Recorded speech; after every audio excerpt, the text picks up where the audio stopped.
Hey guys, welcome back to my YouTube channel. So in this video, I'm going to talk about how I purchased my first property and the whole process. So I'm going to split this video into 4 parts. Firstly, the research, how I was able to find the location. The second part is financing, how I was able to fund the actual property purchase. Third is the challenges that I faced in the property purchase. And the fourth is the lessons learned. So what I would actually do different if I could do that property purchase all over again. So how I was able to actually find the location and the area that I want to actually purchase my first property.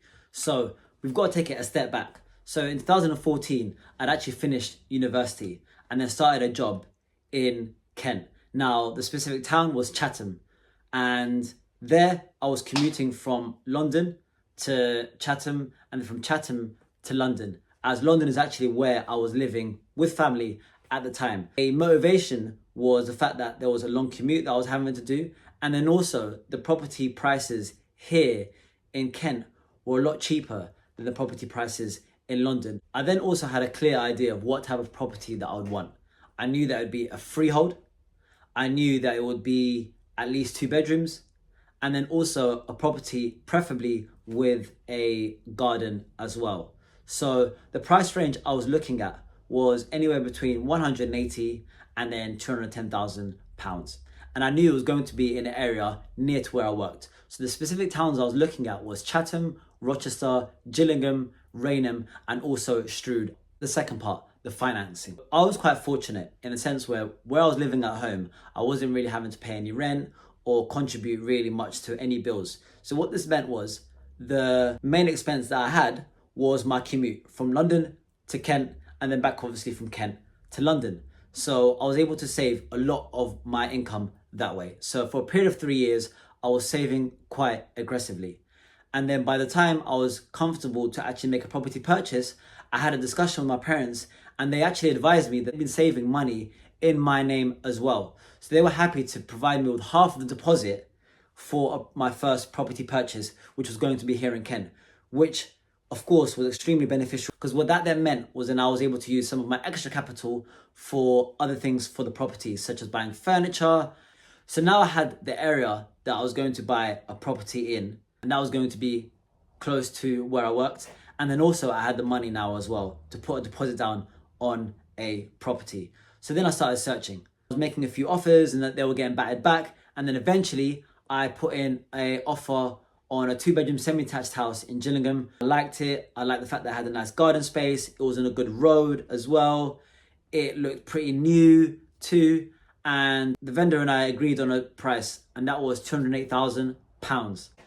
Now, I want to speak a little bit about the challenges that I faced when actually looking for a property and then during the property purchase as well. So I think the first thing for me was, where I was from London, I didn't really know Kent that well. I wasn't really aware of the areas. That was challenge number 1. The second challenge that I did have was not really understanding how I should find a good mortgage broker or a good solicitor. I didn't really know anybody. So I had to just really ask around, and through word of mouth, eventually I was able to find good people to actually work with.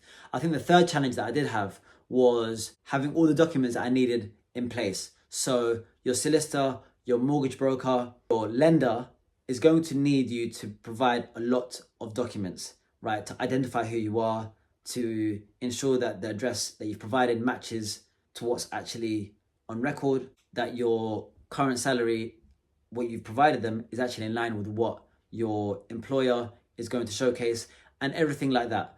Also as well, I think I didn't appreciate how important negotiating is as well. So just because a property is up for a certain price on Rightmove, it doesn't necessarily mean that you have to purchase a property for that price, because a vendor may be willing to accept far lower. But without the right negotiation skills, without understanding that, then you may pay a little bit more than what you could have paid.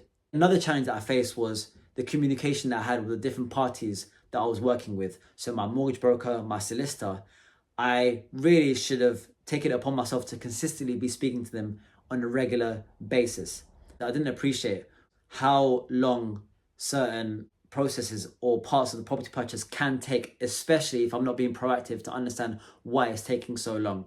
So what are the lessons learned? First thing is understanding all the documents that you'll be needed to provide at the first point to your lender, to your solicitor, to your mortgage broker. So what does this include? Pay slips. This is extremely important, especially for the last 3 months. Your P60, which you'll be able to get from your employer. Bank statements, which shows how you're transacting on a regular basis. A utility bill or some level of address verification. Some form of identity verification. This is extremely important. A passport or driver license. Even just having these documents in place and ready, this will put you in a good place when actually looking to put an offer in on a property and then just going through with that property purchase as well. Another lesson for me was understanding how to actually negotiate prices. So it's worth asking the estate agent some questions to understand what is the motivation behind the sale. You can call the estate agent and actually ask, why is the seller selling? And that will provide you with more information of where the seller is actually at with regards to that property and how quick they need to sell it. Another key question that you can ask the estate agent is, has there been any offers on the property? And this will give you a good understanding of what the interest levels are on the property, because if there hasn't been any offers, then that means that there is a low level of interest in the property. And that can actually give you an ability to then negotiate the price down. Another key question that I like to ask estate agents is about the asking price that they put up on Rightmove. So if you believe that price is a little bit higher than what you'd want to pay for the property, you can just simply ask the estate agent, is the vendor willing to negotiate on the price, or there's a price that's been asked what they're set on? And you'll be surprised how many estate agents will actually advise you that actually the vendor is up for negotiation. So that will already give you an indicator that potentially you can put in an offer below the asking price and actually potentially still get it accepted. Another lesson that I did learn as well is to make sure that you're consistently communicating with all parties that are involved in the property purchase. So you're having regular catch-ups with your mortgage broker, you're having regular catch-ups with your solicitor, you're also speaking regularly to the estate agent as well.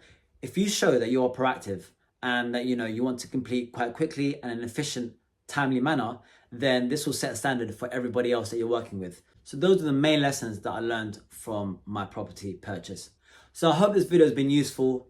I hope you've gained value into what to expect from your first property purchase, some of the challenges that can come with it, and then also some key tips and things that you can be doing to make that property purchase a lot less stressful. So if you've enjoyed the video, do give it a like.